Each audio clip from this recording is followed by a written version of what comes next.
अस्सलाम वालेकुम नाजरीन, कैसे हैं आप सब लोग। उम्मीद है कि आप सब खैरियत से होंगे। मैं हूं आपका मेज़बान परवेज़ इकबाल। आज 14 जून और इतवार का रोज़ है। जैसा कि आप लोग जानते हैं कि मैं आप लोगों के लिए लेके आता हूं यूरोप भर से अहम खबरें। आज के इस खबरनामे में हम बात करेंगे यूरोपीय मुल्क स्पेन का बॉर्डर खोलने का ऐलान, जबकि जर्मनी की कोरोना ट्रेसिंग ऐप का सबको है इंतजार।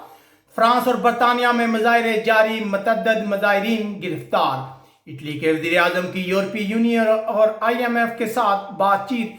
इसके अलावा हम आपको बताएंगे कि इटली को तारकिन वतन के एक नए बहरान का सामना करना पड़ सकता है। ये सब कुछ हम आपको बताएंगे तफसील के साथ, लेकिन उससे पहले आपसे गुजारिश करते हैं कि हमारे चैनल को सब्सक्राइब कर ले। इसके अलावा अगर आपको हमारी ये नशरियात पसंद आ रही हैं तो हमारे वीडियो को लाइक भी लाजमी कीजिएगा। सबसे पहले खबर शामिल करते हैं यूरोपीय मुल्क स्पेन से। स्पेन के वज़ीर आज़म पेड्रो सांचेस ने ऐलान किया है कि 21 जून को स्पेन तमाम यूरोपीय ममालिक के लिए अपने बॉर्डर खोल रहा है। जैसा कि इससे पहले स्पेन का कहना था कि वो 1 जुलाई को अपने बॉर्डर्स खोलेगा, लेकिन यहां हम आपको एक ब्रेकिंग न्यूज दे रहे हैं। लेटेस्ट इतलात आ रही हैं यूरोपीय मुल्क स्पेन से कि उसने 21 जून को यूरोपीय ममालिक के लिए बॉर्डर खोलने का ऐलान कर दिया है। लेकिन साथ ही स्पेन का कहना है कि पुर्तगाल के साथ बॉर्डर 1 जुलाई को खोले जाएंगे। जी हाँ नाज़रीन, पुर्तगाल वो वाहिद यूरोपीय मुल्क होगा जिसके साथ 1 जुलाई को बॉर्डर खोले जाएंगे। इसके अलावा स्पेन के हकाम का कहना है कि गैर यूरोपीय यूनियन के मुसाफिरों को 1 जुलाई से दाखिले की इजाज़त दी जाएगी। इसके अलावा हम आपको एक अच्छी खबर यह बताते जाएं कि स्पेन में नए केसेस की जो रफ्तार है उसमें आज फिर कमी हुई है। गुज़िश्ता 24 घंटों में 130 नए केस सामने आए हैं, जिनमें 74% मैड्रिड और कतालोनिया में रिपोर्ट हुई हैं। दूसरी तरफ अगर वज़ारत सेहत के अहकाम की बात की जाए तो अभी तक हलाकतों की जो नई अपडेट है वो हमें मसूल नहीं हुई है। गुज़िश्ता रोज बार्सिलोना के साहिल समुंदर पर बहुत ज़्यादा रश देखने में आया था, जिसके बाद हकाम ने लोगों को तकसीम किया था और खबरदार किया था कि वो आपस में फासला रखें ताकि कोरोना वायरस को दोबारा फैलने से रोका जा सके। उसके बाद जिक्र करते हैं कि यूरोपीय ममालिक में जो मुजाहरे जारी हैं, तो सबसे पहले बात करते हैं फ्रांस की। फ्रांस में नस्ल परस्ती के खिलाफ मुजाहरा करने वाले अफराद की पुलिस के साथ झड़पों की इत्तलात आ रही है। पाबंदी के बावजूद लोगों ने मार्च करने की कोशिश की। पुलिस ने पत्थर फेंकने वाले मुजाहिरीन के खिलाफ आंसू गैस फायर की। पैलेस दी ला रिपब्लिक में 15,000 से ज्यादा लोग जमा हुए। उन्होंने इंसाफ नहीं, अमन नहीं जैसे नारे लगाए और पुलिस के साथ तसादम हुआ। याद रहे कि अमेरिका के बाद फ्रांस में भी ये मुजाहरे जोर पकड़ रहे हैं। उसके बाद जिक्र करते हैं यूरोपीय मुल्क बरतानिया का, जहां से भी मसलसल मुजाहरों की जो है इतलात मसूल हो रही हैं। लंदन में 100 से ज्यादा अफराद को हिरासत में लिए जाने की इतलात हैं। दूसरी तरफ वज़ीर आज़म बोरिस जॉनसन ने एहतजाज करने वालों की मजम्मत की है। उनका कहना है कि हमारी सड़कों पर नस्ल परस्त ठगों की कोई जगह नहीं है। याद रहे कि हफ्ते के रोज लंदन और मुल्क भर में नस्ल परस्ती के खिलाफ मुजाहरे हुए हैं। उधर एक शख्स को यादगार की बेहुरमती करने के इल्जाम में हिरासत में लिया गया है। दूसरी तरफ होम सेक्रेटरी का कहना है कि PC पालमार यादगार की बेहुरमती इंतहाई शर्मनाक, शख्स को हिरासत में लिया गया है।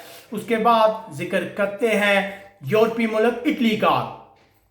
इटली के वज़ीर आज़म कोंटे ने यूरोपीय यूनियन और IMF के साथ बातचीत में इटली को बचाने के लिए जरूरतमंदाना फैसले बनाने का मुतालबा किया है। इटली के वज़ीर आज़म कोरोना वायरस के बहरान से निकलने के लिए यूरोपीय यूनियन और IMF के साथ बातचीत का आगाज कर चुके हैं। दूसरी तरफ अपोजिशन जमातों की जानब से हुकूमत को तनकीद का निशाना बनाया जा रहा है। याद रहे कि इटली की मईशत बहुत तेजी से सिकुड़ रही है। यूरोपीय यूनियन की जानब से इटली को 172 बिलियन यूरो मिलने की उम्मीद जाहिर की जा रही है। उसके बाद जिक्र करते हैं जर्मनी की कोरोना ट्रेसिंग ऐप का। तो है कि आइंदा आने वाले हफ्ते में corona virus tracing app launch कर दी जाएगी। ये ऐप लोगों को कोरोना वायरस के खतरे से आगाह करेगी और हर उस शख्स के मतलब इत्तलात देगी जो इस वायरस से मुतासर है। दूसरी तरफ जर्मनी की हुकूमत का कहना है कि बॉर्डर्स खुलने के बाद, सियाहत शुरू होने के बाद जो खतरा है वो फौरी खतरा ये है कि कहीं दोबारा कोरोना वायरस को फैलने का मौका ना मिले। इस सिलसिले में लोगों को खबरदार किया गया है कि वो जो है बहुत ज्यादा एहतियात करें। उसके बाद खबर शामिल करते हैं यूनान और तुर्की से रिलेटेड। तुर्की का कहना है कि गुज़िश्ता हफ्ते 380 के करीब तारकीन वतन को बचाया गया है और इस सिलसिले में 3 इंसानी स्मगलरों को हिरासत में ली जाने की इत्तलात आ रही हैं। ये लोग यूनान जाने की कोशिश कर रहे थे। याद रहे कि यूनान ने गैर कानूनी तारकीन वतन के खिलाफ सख्त पॉलिसी अपना रखी है और ऐसे अफराद जो यूनान पहुंचने की कोशिश करते हैं, अब यूनान इन लोगों को दोबारा गैर कानूनी तरीके से तुर्की वापस भेज रहा है। अक़वाम मुत्तहिदा ने भी यूनान के इस इक़दाम की शदीद मजम्मत की थी। उसके बाद खबर शामिल करते हैं इटली से। एक तारकीन वतन से रिलेटेड खबर है। गुज़िश्ता रोज भी हम लोगों ने आपको आगाह किया था इटली में बंदरगाहें बंद हैं, लेकिन अब ये खबरें आ रही हैं कि तारकीन वतन की दूसरी लहर शुरू होने जा रही है। इंटेलिजेंस इत्तलात हैं कि तकरीबन 20,000 से ज़ायद तारकीन वतन शमाली अफ्रीका से रवानगी के लिए तैयार हैं। जी हाँ नाज़रीन, कहा जा रहा है कि लीबिया से एक बहुत बड़ी तादाद में तारकीन वतन जो है उनकी इटली आमद मुतवक्को है। याद रहे कि अब तक 6,000 से ज़ायद तारकीन वतन इटली पहुंच चुके हैं। अगर इसका मुआवजा किया जाए गुज़िश्ता साल से, तो तकरीबन 2,000 लोग जो हैं गुज़िश्ता साल आए थे।